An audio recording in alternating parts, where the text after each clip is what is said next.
Baik, alhamdulillahirrahmanirrahim. Masya Allah, tabarakallah. Tidak ada habis-habisnya kalau ngomongin tentang keutuhan rumah tangga. Dan sangat menarik sekali ya Bunda, Ustadz. Nah, kita ajak lagi ini para jamaah yang ada di sini untuk mengajukan pertanyaan. Mana nih, ibu-ibu atau calon ibu-ibu? Silakan. Wih, rame.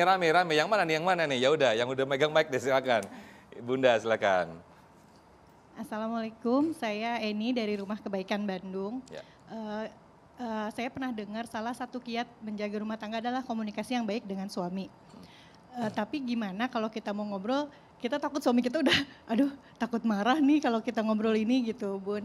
Jadi gimana caranya biar kita bisa komunikasi yang baik dengan suami, itu pertanyaan saya.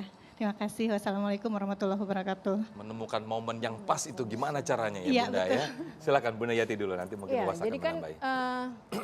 semakin lama kita kan semakin kenal pasangan kita ya, di mana moodnya. Ibu-ibu mesti lihat nih ya. Jadi kalau ada istri nggak kenal mood suaminya itu bahaya ya. Jadi jangan biarkan itu sebuah persoalan kalau ada konflik ya kita diam. Ini tuh lebih bahaya nih, konflik tertutup ini lebih bahaya daripada konflik terbuka ya. Ini semua saling nahan. Anak memang nggak tahu, tapi begitu nanti terlalu lama konflik tertutup ini ada di antara keduanya, lama-lama jedar, kan kayak begitu. Bahaya. Jadi bahasa komunikasi. Maka ketika kita melihat pada Al-Qur'an, banyak Al-Quran menyodorkan apa kita pilih yang qaulan sadida, qaulan ma'rufa, qaulan layyina, qaulan baligha. Ini adalah metode kita. Ya, satu cara bagi tipe seorang istri solehah adalah dia pandai betul bagaimana menyuguhkan hal yang paling baik pada suaminya. Jangan begitu pulang Bu, masih keringetan, masih capek ya. Sodorkan dulu, minumlah, suruh istirahat ya. Kemudian udah mandi, baru bicara. Atau mungkin ada tips ya yang paling indah ya. Ini ada calon ibu lah, nantilah kita berdua aja bicaranya ya Bu ya. Nah ini, jadi intinya adalah komunikasi itu sangat penting. Kenapa? Karena kita manusia bisa saling mengerti keinginan masing-masing itu dengan bahasa komunikasi. Tanpa komunikasi semuanya tidak akan berjalan baik. Mungkin ada bahasa isyarat, akan tetapi itu dalam momen-momen tertentu saja. Maka latihan komunikasi yang baik bagi seorang istri adalah dia bisa melihat situasi yang indah, di mana kebersamaan itu bisa tercipta, keinginan-keinginan istri. Masa kita hanya diajarkan sama iklan, kan kayak gitu. Lihat bagaimana momen komunikasi saat kita bersama-sama, memunculkan wajah yang ceria, bisa merasakan apa yang sedang dirasakan oleh suami. Makanya kita mesti matching sama suami Bu. Kalau suami lagi mukanya susah, istri jangan nyengir, itu nggak matching. Jadi kalau suami susah, kita ikut turut merasakan kesusahannya. Jangan pula kita merasa nggak enak wajahnya dilihat, padahal suami kita sedang berbinar-binar. Karena kita tadi adalah cerminan saling pakaian yang memperindah satu sama lain. Jadi ketika ada hal yang belum terselesaikan dalam kehidupan rumah tangga, masalah-masalah yang belum bisa kita kemukakan pada pasangan, maka akan tetap menjadi satu ganjalan. Bahasa komunikasi itu mesti terbina kapanpun. Terlebih lagi nih di bulan Ramadan. Banyak momen baik pada saat kita ba'da tarawih. Iya, bahkan pada saat kita berjalan menuju masjid. Buka dulu di sana Bu. Tidak ada laki-laki yang emosi kalau menuju masjid. Makanya kalau suami ke masjid ikutin Bu, jangan dibiarin sendiri. Iya, saya ngikut itu. Kenapa? Karena teduhnya seorang laki-laki itu manakala menuju masjid. Insya Allah. Baik, Wah silakan boleh ditambahkan sedikit dan juga kesimpulan Ustaz. Ketika Abu Talhah sedang musafir, lalu anaknya sakit sampai anak itu meninggal. Saat sampai di rumah, Ummu Sulaim tetap menyuguhkan wajah yang cerah. Karena seperti dikatakan Bunda Ustazah Yati bahwa pasangan itu kan cermin. Makna cermin itu kalau kita bercermin, kalau kita senyum, yang dicerminkan ikut senyum.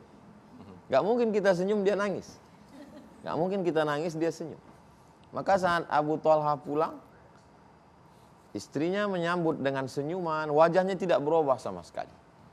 Lalu kemudian dia suguhkan makanan. Dan Abu Talha bertanya, gimana anak kita? Kata Ummu Sulaim, anak kita askanu mimma qabli. Dia sekarang lebih tenang dari hari sebelumnya. Padahal maksudnya lebih tenang itu udah ninggal.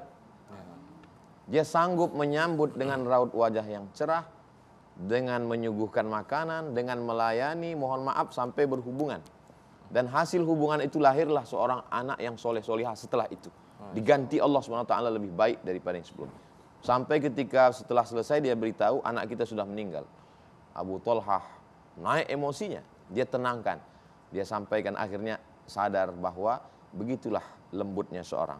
Bayangkan dengan kita sekarang, mencret dikit aja mungkin udah kita balas macam. Tapi yang saya ceritakan ini adalah iktibar pelajaran. Mudah-mudahan kita termasuk yang mengambil pelajaran dari para sahabat dan salafus saleh. Amin, amin. Masya Allah, tidak terasa. Terima kasih Bunda Yati Priyati dan juga Ustadz Abdul Somad. Terima kasih atas tausiah yang diberikannya. Terima kasih untuk para jamaah yang sudah memberikan pertanyaan sehingga ingin menjadikan ketambahan keilmuan khasanah keilmuan kita di pagi hari ini. Dan tidak terasa, saya Muhammad Sofyan pamit undur diri dan juga Ustadz Abdul Somad dan juga Bunda Yati Priyati pamit undur diri. Nanti insya Allah akan diteruskan doa yang akan disampaikan oleh Ustadz Abdul Somad. Saya Muhammad Sofyan. Terima kasih. Wassalamualaikum warahmatullahi wabarakatuh. Waalaikumsalam. Fadhil, Ustaz. Rabbana hablana min azwajina, berikanlah pasangan hidup kami, wa dzurriyyatina, anak cucu keturunan kami, qurrata a'yun, orang-orang yang sejuk dipandang mata dan menenangkan hati kami. Waj'alna lil muttaqina imama, jadikan kami menjadi pemimpin bagi orang-orang yang bertakwa. Rabbana hablana minas shalihin, berikanlah kami anak yang saleh dan salihah. Rabbana hablana min ladunka dzurriyyatan thayyibah, berikanlah kami keturunan yang baik-baik. Allahumma ja'alna minal ladzina yastami'una al-qaula fayattabi'una ahsanah. Jadikan kami orang-orang yang mendengarkan ucapan yang baik lalu mengiringinya dengan amal yang baik.